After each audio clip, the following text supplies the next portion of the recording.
नमस्कार, स्वागत आहे तुमचे आमच्या चॅनेलमध्ये। आवाज महामुंबईचा, शोध बातमीचा, कौल मनाचा। चला तर मग आमचे चॅनेल शेअर करा, लाईक करा आणि सबस्क्राइब करा। धन्यवाद। 18 गावचे जागृत देवस्थान कोणजाई माता शिवमंदिर देवपूर व देवळे शिवमंदिरात असंख्य भाविकांनी दिली भेट।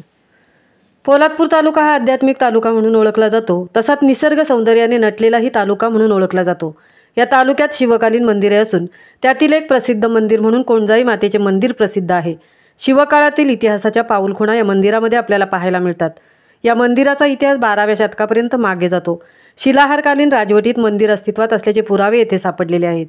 या शिवमंदिरासमोर 12व्या शतकातील विरगळ पाहायला मिळतात।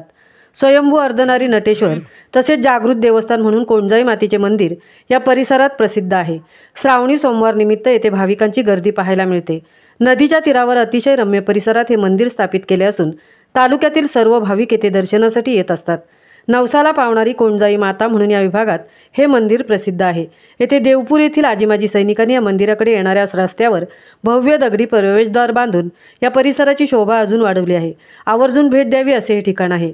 याबाबत ज्येष्ठ कीर्तनकार सत्यवान महाराज महाडिक यांनी माहिती देताना सांगितले की शिवकाळात इथे लढाया झाल्या असून या परिसराला शिवकाळापासून महत्त्व प्राप्त झाले आहे।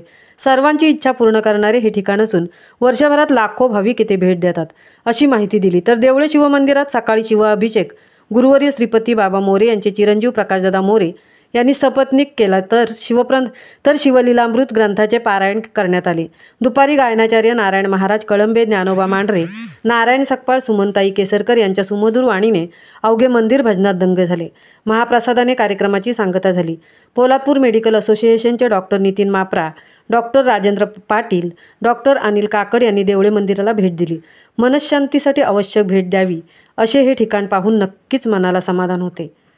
आवाज महामुंबईचा चॅनेलसाठी प्रकाश कदमसह तृप्ती भोईर, पोलादपूर।